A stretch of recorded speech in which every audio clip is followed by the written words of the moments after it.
Brian okubanga ensi emukakkanyiza nadda mu bigere byaffe tebimufuula tekimufuula level zaffe. Brian engeri yonna gye yalwanamu n'afuna ssente naawe keera ku makyozi fune. Kikyengezaako okugamba Brian si musiru, ajja kubeera musiru ng'empiki zonna z'azannye zimukubye naye ng'akyazannya nzannye. He is not stupid. Tekituzzaayo ku misango emikadde gye yali ayina. Anti nkugambye Brian bw'abanga yasobola okufuna ssente mu ngeri yonna gye yafunamu n'ajja wano n'azoganya n'azigaba n'atuuka ku abo bonna baayogerako ng'abamanyi nga nabo bamumanyi, si musiru. Nontantirunga empiki ze zaazannya tumaze okukakasa nti zimusuddeyo bwe tusobolera omuyita omusiru. Essaawa zino tuyinza obba tukyali mu muzannyo gwe. Wakitegera bulungi. So kakati basobola nga bamudischarge nga badde akyali mulwadde. Basobola bamudischarge nga badde akyali mulwadde. So kisobokera ddala naye byonna kye biri nti omuntu yenna waddembe okulowooza kyalowooza era n'akitwala nga bw'akitutte. Akitutte nti no Brian ali mu pain, it is understandable. Alowooza nti Brian alimba nayo it is also understandable. Kiri understandable lwansonga nti a lot of things are happening at the same time. Millennial Logistics and Outsourcing bebanogwa omusuubuzi ali Uganda ng'oyagala okutumya emmaali okuva e China kutuukeko ku mulyango. Aba Millennial Logistics and Outsourcing bakuguliza emmaali okuva e China nga ne bw'oba oyagala kugula butereevu okuva ku kkolero gw'oyogera bwogezi ky'oyagala nga bo banyeenya ngobero. Emmaali ne bw'eba ejjira ku nnyonyi oba ku mazzi bo bagitikka ate nno ne bagituusa nga nnamba ne bakwewaza okuyombera enkolo. Bano bw'obakwasa emmaali yo oba obakwasizza kibyago kuserengeta mu Nkulubagga kubanga ekuumwa bulungi okuva gy'eva okutuuka gy'eraga. Ennamba z'essimu zino bw'ozikoonako onooba weewonyezza embeera ya kirazamwoyo ng'ebbwa eridda mu nkovu.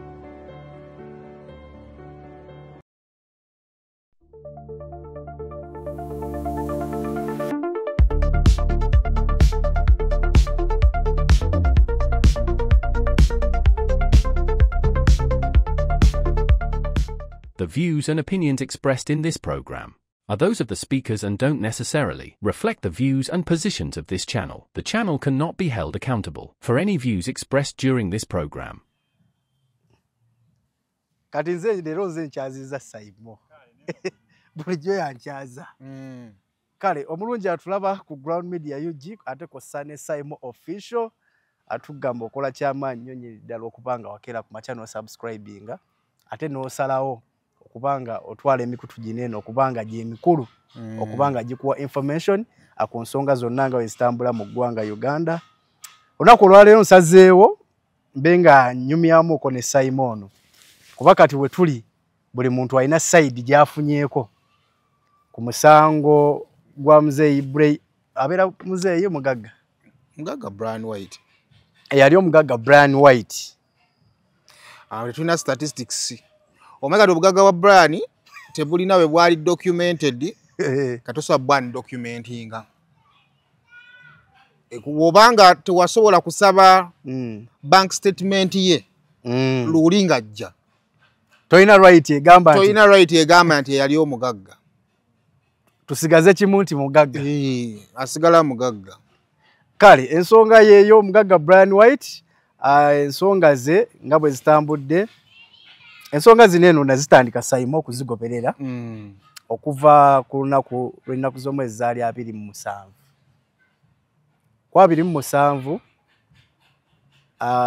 waliwo omusajja omu mu kampu emu ey'omugagga omu akuba essimu kubukedde kati awo tuli kitandika ky'emboozi eno okuvaayo omuntu omu akuba essimu tiwaliwo ensonga bweziti ne bweziti omwana akoze eki afudde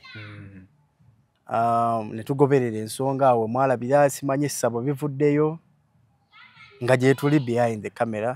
Biseera bisinga nkola ne presenter wange Sanchez. Wa Cookie Promotions. Yes. Ne tugoberera ensonga Sanchez n'agenda n'aziika. Kati mu kutuuka mu kuziika bazadde kati bino bigambo by'abazadde. Otyo. Taata bamukubira essimu ng'ennaku z'omwezi 27 nti omwana afunye obuzibu ayidde. Okay. Abadde ne jjajja anti Brian White Bob abadde bamuyita jjajja Baamu. Bamuyita jjajja Baamu. Abadde ne Baamu muki mu kasiisira bafunye obuzibu. So olwo bakubira omuki omuzadde si ba mu kyalo ba wano eno wama nawulidde bweya wano eno. Kati taata akubira maama omwana afunye obuzibu tudduke tukole ki tulabe obuzibu obutuuse ku mwana. Then kati nga bwe nakubira nti kusawa nga bwe nakunyonyodde nti nekubira ku 8 nenkubira ku 4 oba tonnantuukako ku 9 nenkugamba nti omwana ekitegeeza simu esooka yajja misana nti omwana afunye obuzibu. Bano baba kyeteekateka okugenda okulaba ki ekigudde ku mwana ne bafuna essimu ey'okubiri nti omwana afudde. Kati taata atuuka ekirudu ng'ani abakubira Nalunga Daisy ye mukyala wa Brian White. Nalunga akubira maama mugamba Mama Lupe omwana akoze eki? Mama Lupe ye Mama Kalo. Ye Mama Kalo. Otyo. Mama Lupe ye nickname gye baali bakola ki? Bamuwa. Then atuuka agenda ku ddwaliro. Kati omusajja yasookayo. Ono naye amukubidde omukyala wa Brian White amugamba nange gyendaga bagamba akoze eki? Afudde. Otyo. Nti n'omukyala tabaddeewo naye gyakola ki? Mu ssimu ekubibwa abazadde mukyala Brian abalaga nti naye ku ddwaliro taliyo. Ku ddwaliro taliyo naye gyagenda okulaba ki ekibaddewo ekituufu. Yes. Otyo. Atuuka nga n'omukyala nga bwe nnaaba nfuluma n'enkulengera first neneefuula nti nange mbadde nkola ki? N'akatuuka. Taata bw'agamba. Then taata ne bayingira. Mu kuyingira nga bode y'omwana eri mu korido etwalibwa muki? Mu mochale. Kati already eri processed. Kitegeeza waaliwo ebbanga. Yes. Kati nga bwe tudda mu process y'omu ddwaliro abode bw'ebanga etuuse mu ddwaliro ne woba oyingidde oli mufu babaako bwe bakutuusiza tebakusibirawo ttaaga. Okusiba ttaaga bagisiba nga already ogenda mu ttaaga kwe kuba amannya g'omufu. Kwe kuba amannya g'omufu ne next of kin oyo amubaddeko. Okay. Kali ke nakulaza akapapula kagere. So ng'amannya agaliko already ga Nalunga. Ate alaze nti nno yabadde yakayingira. Yes. Okitegedde? Kati awo taata atandika okukuba ebituli mu nsonga. Okitegeera? Kati taata bw'akuba ebituli bineeno nebe ensonga ne ziggwa ne bayiiyaawo bode. Kati taata agamba omwana wange bamugamba bode eno gifulumye mugende muziike engeri gy'abadde waaki? Wa muliro. Taata agamba asigenda twala mwana muziika bakole postmortem bamutwala emulago okola postmortem. Naye ye yali agaanye nga bamugamba muziike wa muliro biki. Kati aba funeral baba wa bode bagamba batugambye biki. Olwani asasudde funeral? Taata agamba yasasula. Otyo. Bamusabaka mu kitundu. Taata nakasasula? Ne beesona ne basasula. Okay. Kati bamutuusa mu kyalo nga family bagamba omwana waffe tasobola aziikibwa nga takoze eki? Nga tayambadde. Kuba olwedde baali bamusibyemu ojjukira bino bibaaga bya COVID. Ng'aliko plaster we then bandage ze zonna ze bamusibye omubiri. Baali baagala bamuziike bwe batyo. Yes. Ako family negamba omwana katumusumulule. Tukole ki? Tumwambaze. Ayambale. ne bamusumulula kati yeyo video gye walabye eggulo awo baali bamusumuludde bamugyeko bandage ne bamwambaza atulaba okusiigira ekifaananyi nze kye nalabye omuntu mu suuti ye ey'obuzaale yes naye ng'omupiira gutoneddwa ebiwundu by'omuliro omanye omuliro ogutayingidde mu nnyama nga gukubye sikiini eyo ng'amazzi we ganaakwokya kati then n'osuna kabadde kazimbye n'osunawo ekyo ebiseera ebisinga nti weguba gukwokyezza wano amazzi ne gazimba mugatundula ekiriba ne kidda emabbali n'olengera ennyama enjeru ekyo kyekyabadde ku mubiri gw'omwana okuleka wano ne wano ne face mu video ne face kati omwana oyo ne bamuzinga ne bakola procedure z'okuzinga omuntu ne bamuziika questions zitandika ate okuleeta omulambe wa Brian bakakola ddi oguleetawa tebagenda kwa Brian tebatwalako omulambe wa Brian otyo kuba omwana kati nga gambye kati mu kunoonyereza Brian White amala okola interview ya Spark tuddayo olwo olugero luzzeemu buto nti mulimu eddwaliro eryokubiri wano wonna eddwaliro eryokubiri 27 28 29 tulimanye eddwaliro eri Kiruddu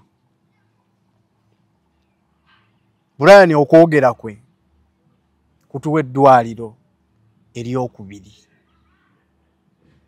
interview yali ya lwaggulo enkeera ku makya ne David ne tugenda kuki wa mukyala Mabirizi hospital mugendayo nga bannamawulire oba nga bantu ba bulijjo nga bannamawulire otyo tubuuza ku reception tibannaye tukoze twagala kwogerako na omusawo in charge ku nsonga bweziti ne bweziti tetwekweka twababulirawo nti tuli b'amawulire ne batugamba taliiwo mali mubuuza ono omukwate nga so omukwate twabuuza who is in charge ne batugamba taliiwo kati ku kipande awo ng'ogenda bwoti kuliko mukyala Mabirizi yennyini ku kipande kwali ndaba omukyala kukuba atambula afaanana ali ku kipande ngamba David oyo ye mukyala Mabirizi nga David agenda yogera ne mukyala Mabirizi ng'amugamba ensonga ezo sinze ndi menti okukola ki okuzoogerako naye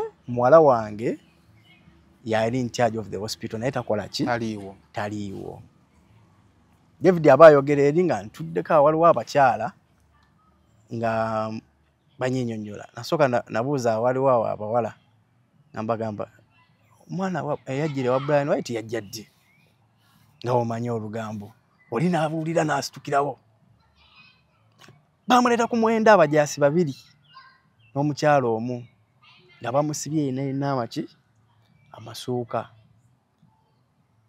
ne bamuyingiza to them they say bonga bebangamba ogumera gwa kiro ogw'emisana bwe bamuleeterawo nga mwenda ziyingira 10 bwe bamuleetera mu ddwaliro then after ndowooza yamalayo ennaku nga 2 according to them bano abeebweru bwe baŋŋamba ne bamufulumya mu ambulance ne bamutwala kumutwala ekiruddu kitegeeza n'ekiruddu according to the statements abatuuze bwe baŋŋamba kitegeeza n'ekiruddu yajjanjabibwako kuba ava wa mukyala Mabirizi nga mulamu awo we wali tagali kitegeeza n'ekiruddu yatuukayo ki embeera ng'etabuse kali Brian katugamba nti obutakubirirawo family bwe baŋŋamba bajja kunfuula olusuku kakati the question is lwaki era ne Brian White bamugamba lwaki omwana afunye obuzibu why don't you inform the parents era kyova olaba nti tebamutaddeko mada talina mada wonna yes naye omusango ogumuliko kitegeeza nti togenderedde watta omuntu mu butali bugenderevu naye at the end of the day kuba bakubuuza lwaki tewakubira bazadde still oba ogenda mu madda okwesa obujulizi omuntu afunye obuzibu you didn't inform the authority lwaki teyaloopa ti omuntu ayidde kuba ogwo musango bw'ofuna obuzibu omuntu ng'ayidde bw'atyo bw'omutuusa ku ddwaliro eddwaliro lirina okusaba ripooti yaki ya poliisi anti ayidde atya okitegedde so tewali waali communication awo taata nkuzaayo nti taata bw'asaba postmortem bamugamba agende ku poliisi akole ki alipotinge poliisi zawo ne zimugamba nti ffe tetukola kuki kuba muliro ofiisi eyo eriwa Katwe kitegeeza kugende Katwe natandika following a case up to today kati ebigambo bya taata byaliwo tufunye family buli omu alabye ku bode family newa ekifaananyi ky'omwana tulinze Brian White alabikira ku sipaaka wamulaba ku sipaaka namulaba atuwadde liidi endala nti omwana afidi twamutwalako tunyumya tukola ki naye my question is omwana waatuukira okujja addusibwe ewa mukyala Mabirizi awo waliwo kiriniki mpitirivu naye ebintu by'amalwaliro ekyo nze nyinza obutakikwestioninga abantu abali a bit private batera okuba n'abantu abakwasaganya ebyobulamu bwabwe era nsobola okuva nonga omusujja gunuma nenvuga neŋŋenda mu ddwaliro lyempuliriramu emirembe ekyokubiri ekintu ky'obulamu ng'ekyo era ntera nnyo okuwa abantu amagezi nti genda mu ddwaliro ly'omanyi abanaku ki ekitutta bujjanjabi busooka nti mu ddwaliro bw'ogenda mu ddwaliro batakumanyi baagala ssente bakukoleko naye bw'ogenda mu ddwaliro bakumanyi bw'otuuka bakujjanjabirawo ssente bazirowoozaako buki kakati nze nnyinza obutakwestioninga kya distance kunze nganze yes kati engeri gy'ogambye nti ssente basobola oziwaayo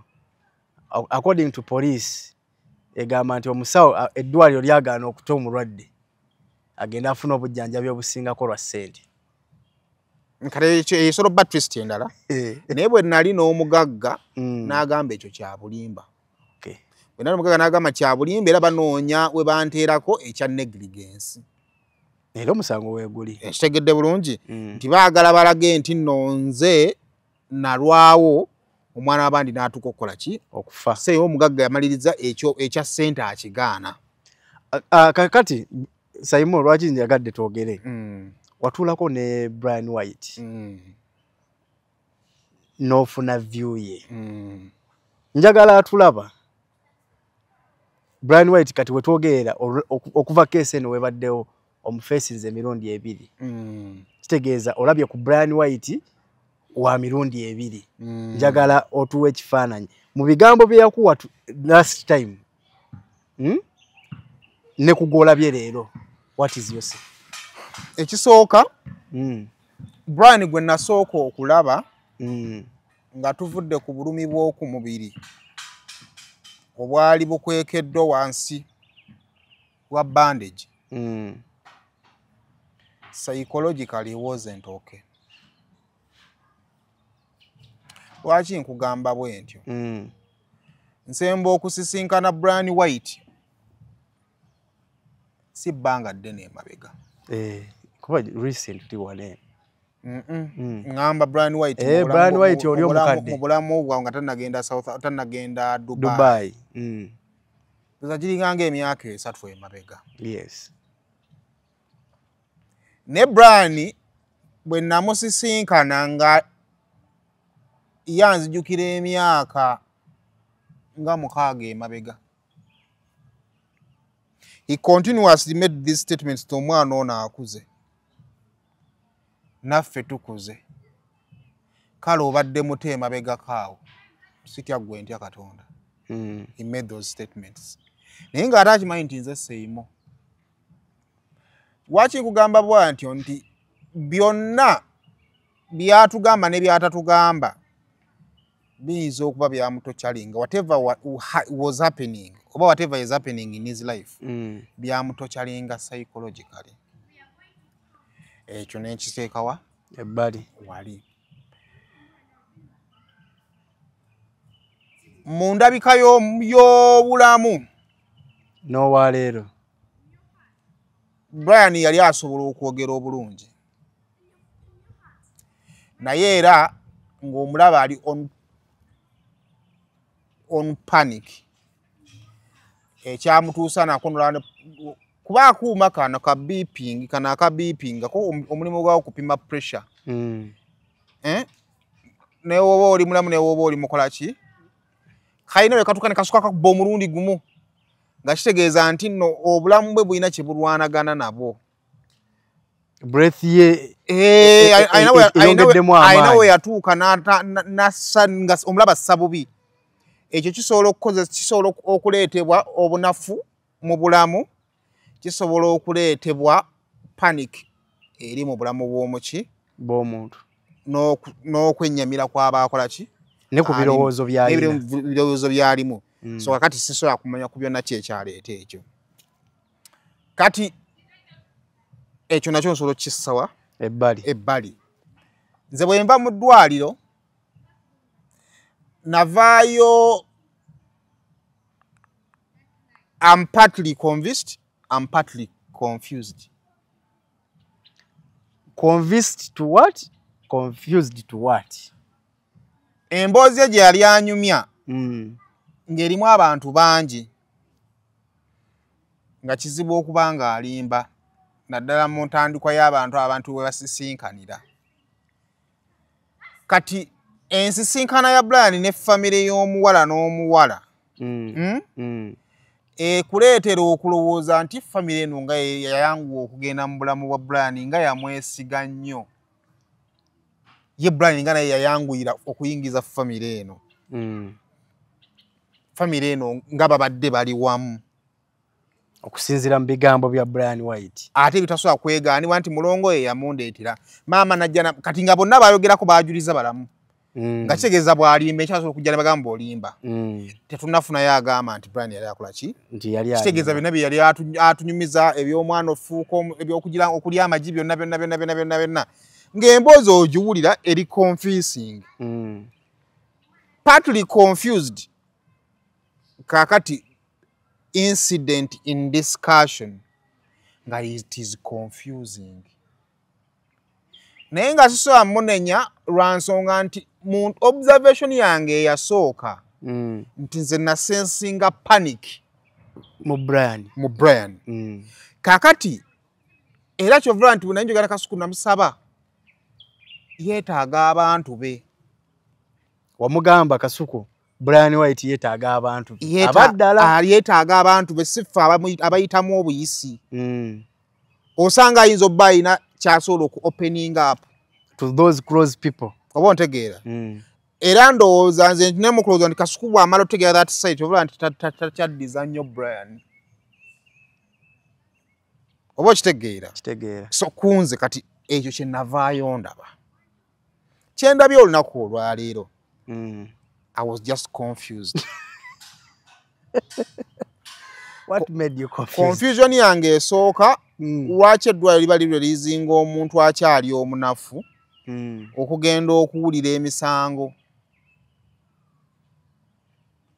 Mu bufunzo olinga agamba the hurry is for what?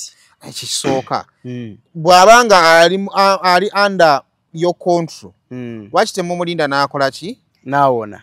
Ekyokubiri mitendera ki egiyinza okuyitibwamu kuba njagala ku understanding eddwaliro lya Mildmay embeera gye libadde litambuliddemu nti eddwaliro liruddewo nze nkulidde ku Entebbe Road ndimanyi. I've known it for some good time.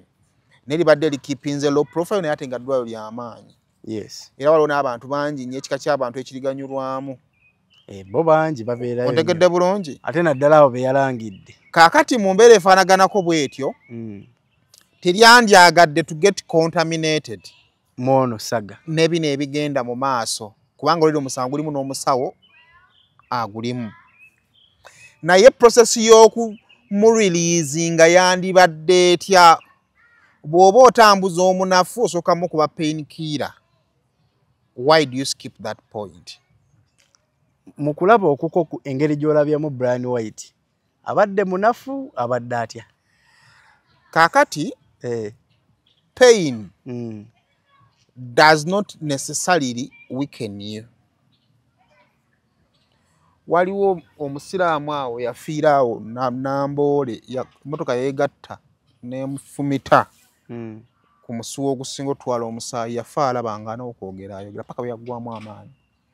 So pain tegaranti nga kuggwamu maanyi naye osobola okuba pain ng'ogikola ki? Ng'ogiwulira. However, it is confusing nakyo vula nti tumuyise katemba nti emiranga ku miranga gyakola ki? Gyakubye nti bw'aba mulwadde lwaki temumulinda n'amala okukola ki? Okuwona. Bwe mbanga kibadde kyetaagisa okumuleeta lwaki temumuteeseteese mu mbeera mwasobola okutuukira mu maaso g'omulamuzi medical reports ne zanjulwa kubanga ayinza oba waliwo pressure eya Brian okwalayininga mu kkooti mu kkooti oba okitegeera simanyi but there has to be pressure somewhere. Ndowooza waliwo abaagala okulaba nga Brian asimbibwa mu maaso g'omulamuzi naye bw'asimbibwa mu mbeera efaanaganako bw'etyo omanyi kakati nze ndabe taata bw'alabye emmotoka ya Brian amaziga ne gava mu maaso ne gavaamu amaziga kati alina obulumi. Kati wakati nga Brian wabanga alina ebyokwewozaako constitution emuwa omukisa ogwo nene family eno eyina ate pain teyeetaaga bakita batya okunyigiriza ennyo kubakiinisa justice ate n'otagibabwa thank you. Tebeetaaga bakookonya justice nti bo balina ekirowoozo omusajja ono kazze omanyi buli muntu yenna bw'akukola obubi n'agenda mu maaso mu mikono gy'abannabateeka okuwummulaako nti ali luzira nti ali protected very well. Ontegedde bulungi. I'm not saying nti Brian mwagala luzira naye kati ntudde wakati mu masaŋŋanzira ga Brian ne famire y'abaki ya Karo nti gy'abadde mu ddwaliro kyova olaba nti taata jjo teyalabiseeko. Taata bw'awulidde nti Brian bamuleetayo leero n'akola ki? Najja. Bano bemmanya bakira mu by'okugula n'okutunda ettaka n'amayumba bo beesigwa be batakusiba kiwani. Connect Properties be bakuyunga ku maka gag'olubeererako ne kole naye ekibanja mpola kati beeyune munywanyi beeyune. Tusange ku office zaffe ku Kampala Road ku Mabirizi Complex ku mwaliro gw'omusanvu ne Nansana ku Mastowa ku kizimbe okuli Opportunity Bank ku mwaliro gw'okubiri oba tukubire ku ssimu naawe osobola okufuuka landlord n'ekyapa kyo mu ngalo. Connect Properties. Mpuliranga okuleeta Brian nga tali ready obanga akookonyeza family ya Karo Justice obanga akookonyeza family ya Karo Justice ate nono pain gyatulaga gyali nabanga abamuyisa mutocha endala. However bantu bengezezzaako okusharingako nabo omanyi amawulire gano kati nze I'm stuck on what to believe. Era olumu byempandiika biyinza okwawukana ne byendowooza. Kati omutwe gwenkoze olwaliro nga ntekayo emboozi ya Brian White teguvudde ku kyendowooza. Guvudde ku kyolabye. Guvudde ku kyendabye n'abalala kibalowooza be mbadde nabaawo. Bo bamuyise katemba. Awo ngendo okubuuliza gwe lwaki olowooza nti abadde katemba. Nze nkugambye I'm stuck on what to believe.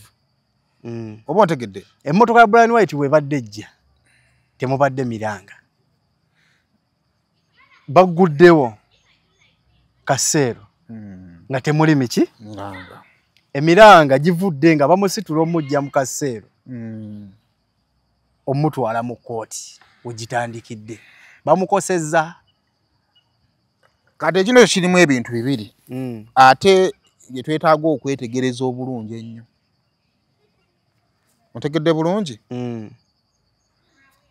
Brian emmotoka ezze n'epaakinga ng'abali munda mu kaseero basirisa becce. Otegedde bulungi? Era ng'oyinza okulowooza yali omu ku bakoze eki? Ku batudde. Bwe bamaze okuggulawo bwe bata we want to assume nti bakutte kafaliso bwe kati mu kumwagala omutambuza. Of course wabanga alina ebiwundu ndowooza mu bitambuza. Naye okusinziira n'engeri gye bamukuttemu tewali okusinziira ne paati eriko ebiwundu tekwatiddwako. Akafaliso ke kamukosezza. Kaakati anti kati ekyo sikimanyi kuba so akiddamu bwe nkiddamu kitegeeza mba mujajinze. Naye ati njagala tulowooze ku byetooloddewo bye tusobola okutunuulira. Kati kino nkibuuza gwe, what was the reaction of the officers bw'abadde akaaba? Babadde baseka. Ne badde tebamwekaanya. Era omusirikale yenna tasobola kwekkaanya. Kuba omusirikale njagala nkuwa example yino. Omusirikale yasanga omuntu afunye accident ku kkubo. N'amuyoolawo. N'amutuusa mu ddwaliro. Tasobola kubanga okwekkaanya Brian White ate nga ye ali dressed well. Kaakati kuba mu bigambo ebimu batugambye no tugamba nti batuusaawo bamufunira jampa. Tugambe eyo gy'abadde ayamba. Yes. Kaakati lwaki nkubuuzizza ekibuuzo ekyo? Nsobola okumanya ebibaddewo nga nsinziira ku biriwo. Omusibe ali stubborn. Osobola okumulaba engeri abasirikale gye bamuyisaamu era n'obwa stubborn we bw'aba akoze eri nga bajja osobola obbulaba wano ng'atuuse. Kitegeera.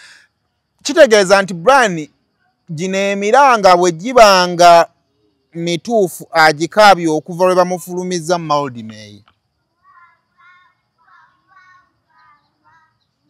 Ne bamuyingiza akaduukulu seero nakkakkanamu naye ate era yikwala emiranga egyo. Ku Uganda yeeno gye tulimu n'amakubo gaayo tasobola kubulwayo kakutunumba kakubwa okumukosa ebyo. Yandituuse era akuba emiranga bwe njagala okulowooza. Bw'abanga yavudde eri ng'agikubye. Era bano wandikirabe ku feesi yaakyo eba eya oli musajja guma sirika naawe. Naye the situation looked normal to them. Kati ekyo kye kikuwa okweraliikirira. Go wa tiimu Karo oba tokkiriza nti Brian. Tetugamba wa tiimu Karo. Sigamba ggwe kati. Ngamba ggwe wa tiimu Karo towummula. Bwe babanga bano ababadde naye tebali bothered.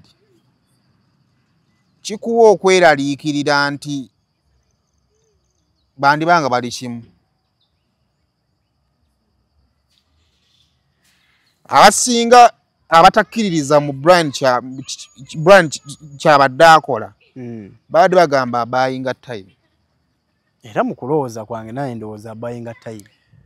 Kati if Brian is buying time nga bwe kirowooza with the people mwe bali ekimu asobola okukulekayo mu kooti. Kubanga ate bano kati beweesiguliddeko ali mu mikono gye abamulina beweesiguliddeko. Nakyo kisoboka. obulumi Brian bwayogerako kakati after ngo kubanga Brian wali abadde mu ddwaliro eddwaliro lirina limits zitasobola kuyitamu era mwetemewuunya mpulidde ajja mu kkooti nga 18 bagambe mande temewuunya Brian kujja nga ate ebibundu babikudde katulidde and trust me bw'oba naabibikula zonna allegations zijja vaawo kati ebibuuzo bimunazzaako bijja kuba byammwe bwe babikula ebiwundu bya Brian White ne biba nga bikyali fresh kakati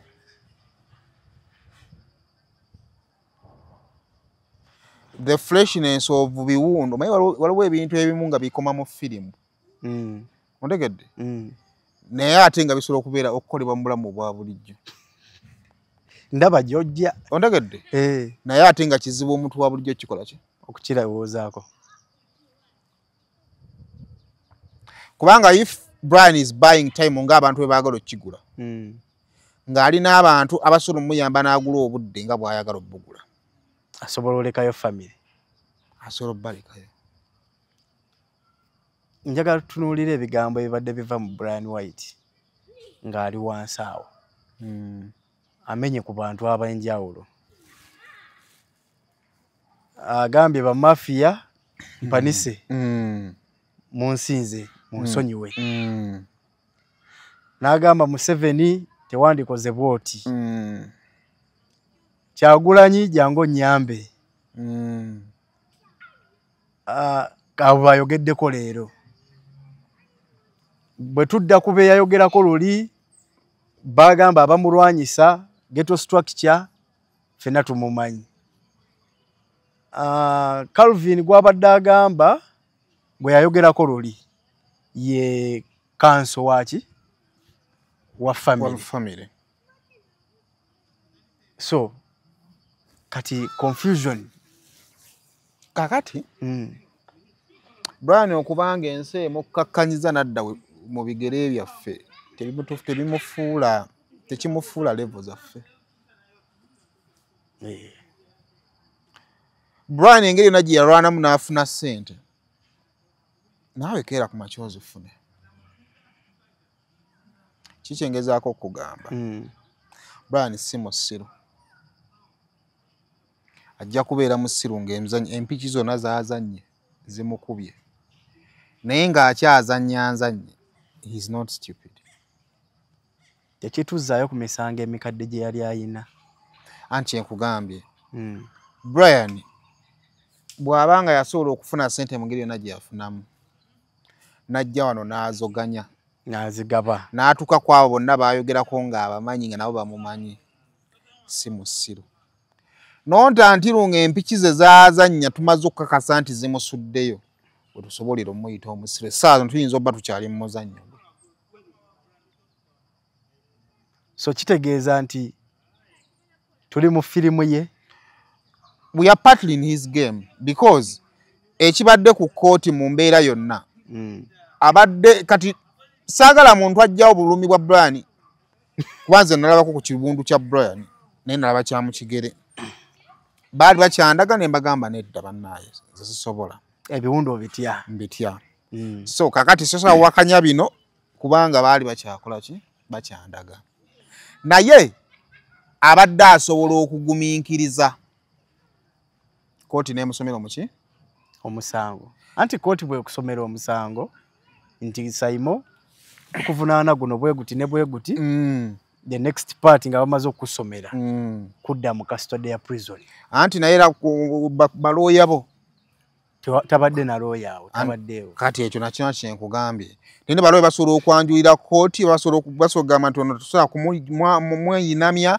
nga bazze n'ebifaananyi oba ontegeera ne bategeeza omulamuzi nti mu mbeera gy'alimu adde mu ddwaliro yeetaaga kubeera muki mu ddwaliro bamutwala mu ddwaliro ng'aliko n'empingu njeho we nabadde njagala okubuuza luli eri wagenda mu ddwaliro yaliko empingu teyalina yali just ndoza at the watch of the police walabako ku basirikale abo ekyo nange mbadde nkyogera naye nekinzijira mu bwongo nti nno engeri gye liri ddwaliro nga it is a public place bayinza okuba baaliwo nga bambadde leeya kuba muleese ababadde muleeyo olina gwe walabako ku ddwaliro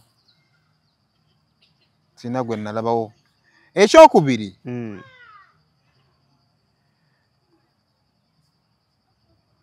mu mbeera yonna mukyali mu muzannyo gwa Brian okkiriza nti tuli mu firimu omuwandiisi omanyi waki nguyita muzannyo ne bamafya nyini baba bakukuba olwedde okuba wangula olina kubanga olina naawe obba n'omuzannyo ogwo gw'obala lwa nsonga nti eddwaliro kizibu oddifulumira ate mu kabangali ng'obadde mulwadde ambulensi yandimufulumizza nemuleeta ku ddwaliro kati gwe tolanga anti eddwaliro libadde liri mu discharges ekyo ate sekimanyi kati ate no fayiro ezze ne bagiwaayo he was discharged kyova olaba naffe tusigadde tubuuza already abadde discharged kati azzeewa nze kyendowooza eddwaliro lisobola okudischarginga mu mbeera yonna gy'olimu kyesaagala twerimbe nti eddwaliro lisiibula bawonye bokka n'abali obubi eddwaliro lisobola okusiibula oba otegeera basobola okulifaalinga basobola bagaana nze mu nsiibule ŋŋende kuba bangi abalwala kino kati kankigambe bangi abalwala ng'obulwadde bukuluma obwadda naye nga tebabulaba n'ogamba omusawo mutusiibule ffe tugende twesalira amagezi ne mugenda mu ssabo so tekina bwe kyawandiikibwa nti eddwaliro lisiibula awonye naye lwaki eddwaliro lyandikusiibudde nga tonnakola ki nga tonnawona kyekiri bwe natandikidde naye kugamba nti eddwaliro lisobola okuba nga lisiibudde Brian White olwansonga nti ligenza okulaba ng'erinnya lyalyo lifa litandise okwetabika mu katemba nti lwaki litandise okwetabika mu nsonga sikatemba no lwaki abakatemba tasobola kuba katemba eddwaliro terisobola kugatta mirimu ebiri okujjanjaba omulwadde ate nobakakasa nti gwe tujjanjaba mulwadde okuprotecting omulwadde anti kubanga amateeka n'ebifuga obusawo terikuwa beetu kulaga byama bya mulwadde paka nga yeyakkiriza obikola ki obiraga kati kitegeeza eddwaliro lyo lirina okusigala nga liri professional ne mu process y'okubeera professional ate nammwe muligasse ku kabinja abazannya gwe muyita katemba ne Brian White kati bwe bagambira nti waaye tambula ogende oba kitegeera bulungi kasatu twakutaasa tokyasobola kukola ki so wabanga bamudischarginze kisoboka naye ng'eddwaliro libadde ligezaako kulwana biyinza kujja kubanga nze kinasembayo okudda ku ddwaliro eyo nga lirina connection ne one of the members of the first family kuba kitegeera bulungi so kakati basobola banga bamudischarginga badde akyali mulwadde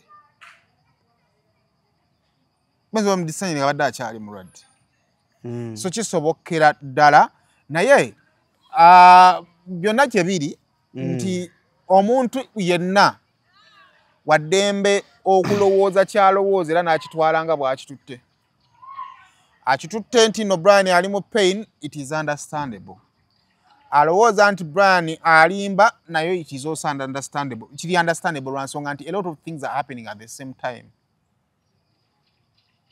ebintu bingi bw'ogenda ku sayidi y'omuwala by'ofunayo kubanga jjukira Brian ye mutwe ebyakolebwa ku muwala oli tebikuwa mukisa kumanya nti naye alina byamugwako Brian White otegedde bulungi kiringanga kubanga obadde ovuga ndiima driver n'osula abantu ku kabenje akunenya okusula abaana b'abandi kabenje ye tekimujjira mu bwongo nti nno ate naawe oyinza obba ofunye obuzibu kakati emotions zojja ku sayidi y'abazadde bw'ozitwala wa Brian toddamu nakirowoozaako nti era ne taata bw'abadde ayogera agambye nsaba Katonda waba olina ebiwundu obulumi bukusigaleko kuba naye tali certain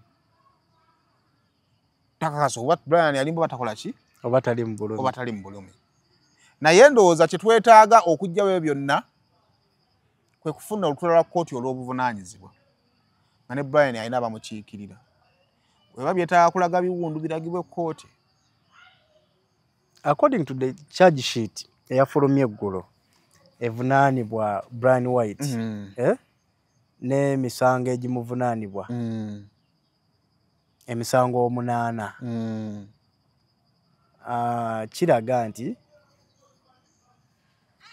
Brian gy'abadde yeetaaga okumanya gyokka kuba ne ku kkooti wansi we tubadde it is just kusomera okole ki ogende mu custody then to set the hearing ojje. Olowooza Brian abadde tasobola kugumiikiriza wuliriza? Brian alina emyaka 38 yali asibiddwako era ne gy'alaga abadde amanyiiyo. Gw'olowooza bw'aba mulwadde embeera gy'agenda okugendamu tagimanyi? Agimanyi. Nga omuntu w'oku street ayinza kukola ki? Kuyiiya ngeri gy'ateteeka. Gw'olowooza lwaki bannamateeka ayinza obba babadde tebamuwadde budde bayita tasobola kubanga tabadde tabulina.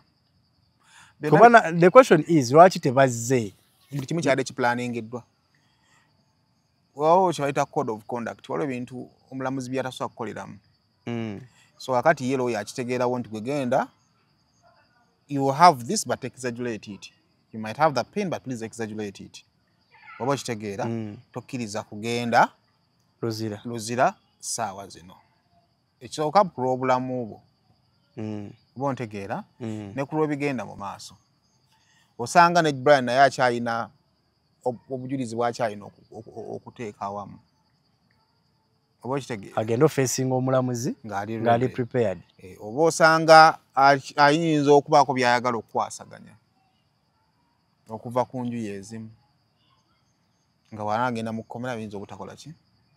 Obutavaayo. Yasobingi bye tusobola okulowoozaako naye ekyaleero kye tulabyeko it was a bit confusing.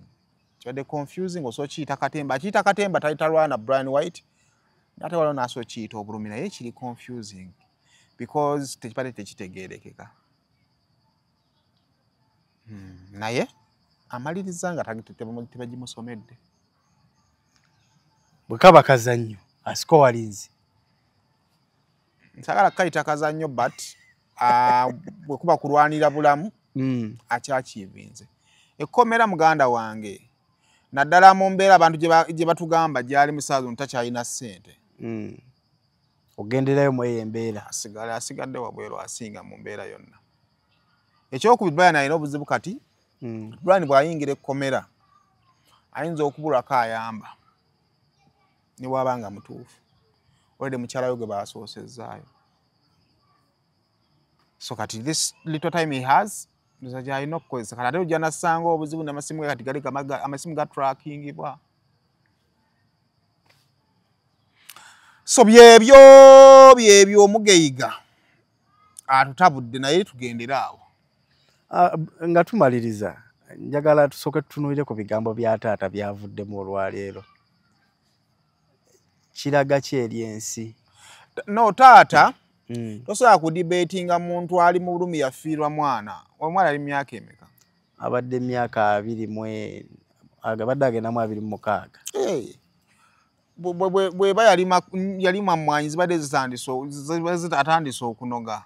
Agamba okuza omwana n'atuuka awo. So anything omuzadde yaviirwako omwana kyonna kyayogedde nobwekibanga tekyetaagisa mu kaseera ako akyogeza buki? Bulumi.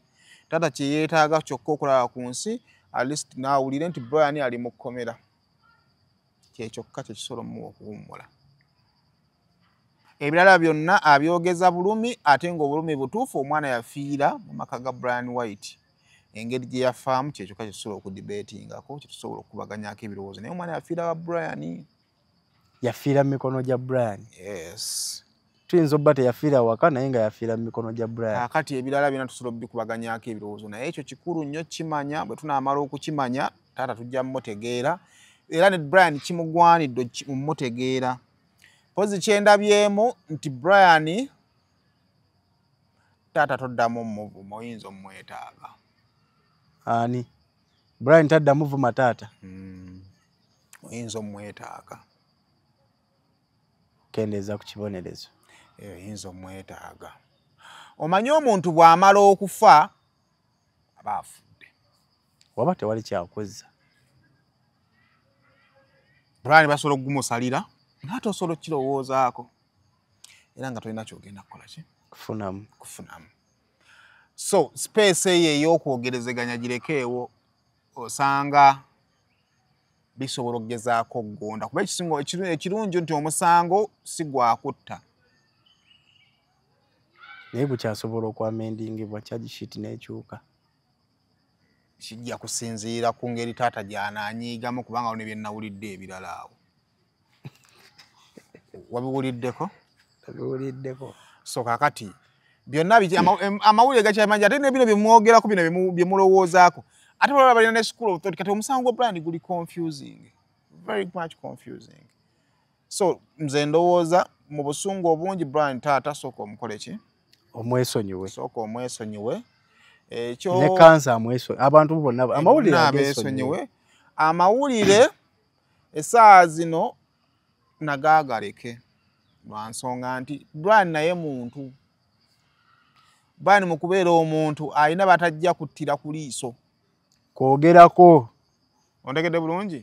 Nga engeri yokka ey'obbeesonyiwa kwe kusirika. Tetujja mugamba nti kakati bw'oba ozzeeyogerako Brian muntu, Brian yali abaddeko ne ssente oba Brian alina ssente.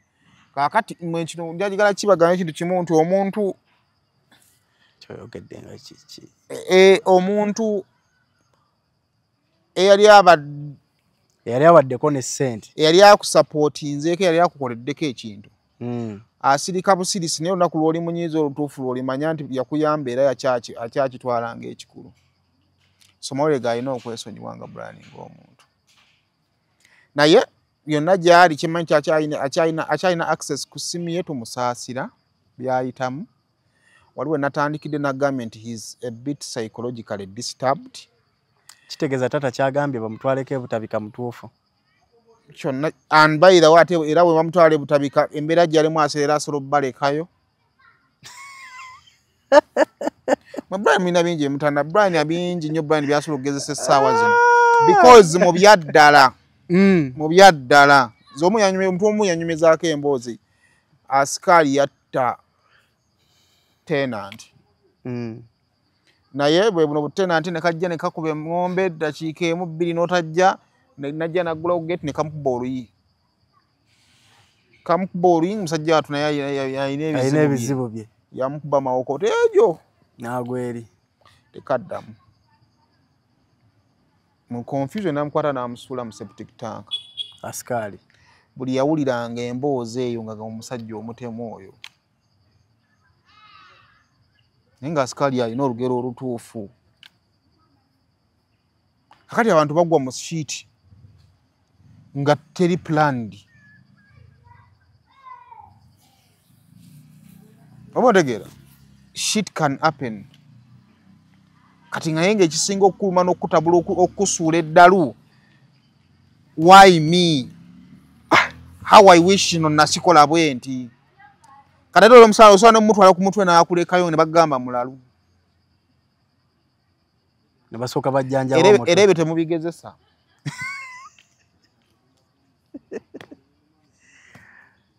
Ebyo tobigezesa bakatebulirawo nti ono omulalu bamuwozesa. Nga bamutwala butabika. Olwo amaze okuba nga abaleseeyo. Oba abaleseeyo.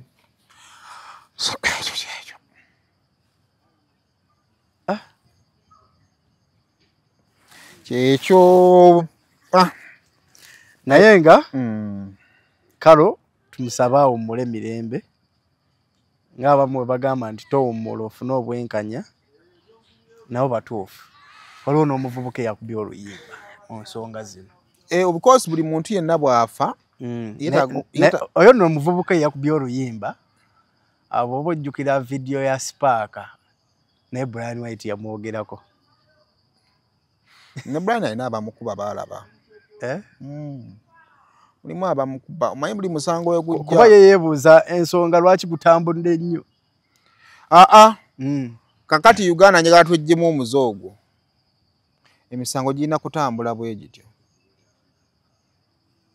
Bakubbako ettaka obusende bwe musigazza ate ne mubwononera mu transport nga mwewuuba mu kkooti. Kitegeeza nti mu Uganda emisango gisobola okukozesebwa ne givaawo. Omuntu n'afuna obwenkanya just will yeetaliiwo. Kati kyemwogerako kifaanagana n'abagamba nti kampeni teziriimu vibe. Awo ebintu birina okutambula bwe bityo. Ensonga erina ttambula bwetyo. Tetugenda kubanga tusukkako wano olunaku olwaleero. Gwe wenna tulabira ku Ground Media UG Kosane Saimo Official. Tugamba ensonga nga bw'ozirabye. Endowooza yo girowoozeemu nga ggwe.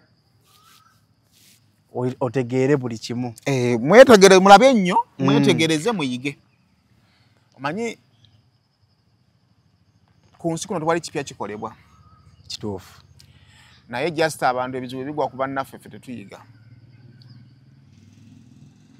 Abayiga yo yawulira nti enzize yewaka omukazi amboggo yanajjukira tekyali wange bamusiba lwaki. Kirwa mukazi. Mukazi yali amuvuma n'atuulaawo mu ntebe yasituka omuntu gumu n'amukuba ekikonde. Akijjukira na omukazi amuvumayo emirundi 2 ng'afuluma ng'akwata ebisumuluzo bye ng'avuga ng'agenda. So byonna bye muwulira mu musango guno temutendereza Brian mutima mubi wanaabanga kiri ku sayidi ye muyige buyizi. Nawe kisobola okutuukako. Ebizibu bino biraba ku bantu 10 biriko abantu 25 ku 3 biba biyise. Abalala 70 yali azze n'asanga nga batta omubbi yasembayo okukwata ejjinja poliisi gwe yasanga nga alina ejjinja bw'ati. Bamuvunaana okutwalira amateeka mu ngalo.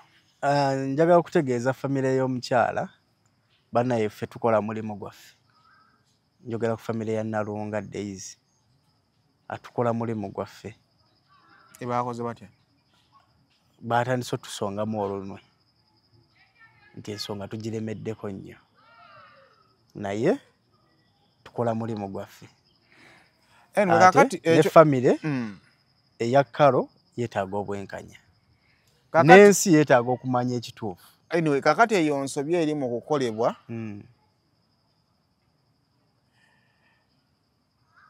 Muwala wammwe oyo olwedda ali luzira. Kamera ziyinza okwesiba mu musango gwe ng'ayingirayo. Munda eyo n'afunayo abamunyweza. Ne mwegomba artistic kamera 3 zibeerewo ng'asaba bbeiro. Atoziraba. So kyemwagala otereezaamu kye muba mutereezaamu. Owulire wamawulire ng'alina bulimba bw'alimba. Ng'avaayo ayogera. Evaayo gamba kino mwalimbye. Nalunga tali bw'ati. Mulimba Nalunga mudwaliro teyaliyo, yalina wa sister ye wa gundi ne footage wuno. Mutereeze butereeza naye temusonga nnwe muba amawulire muyinza obbeetaaga. Ate nga ndowooza mubeetaaga. Kale mbeere bulungi mweraba. Alright, ladies and gentlemen, tubanjulira Azul Tour and Travel bakugu mu kuprocessinga travel documents bakuyambako visa processing. Oli musuubuzi oyagala kutandika kusuubula China, Dubai, UK oba mu nsi ez'enjawulo nga America oba Canada, jangu mu Azul Tour and Travels bakuyambeko okwanguyiza visa yo, bakuyambako flight booking, ne bakugubira ne ku passport yo gw'atannagifuna, bapangisa emmotoka ez'abalambuzi. Oyagala kufunira air ticket kajangu mu Azul Tour and Travel. Olina invitation letter yo oyagala kufunira appointment ku embassy, jangu mu Azul Tour and Travel. Ensonga zonna bazanguya, basangibwa Kyengera ku Kyengera Mall level 1 room 20. Okumanya ebisingawo kuba ku simu 0700 979104 oba 0779531984.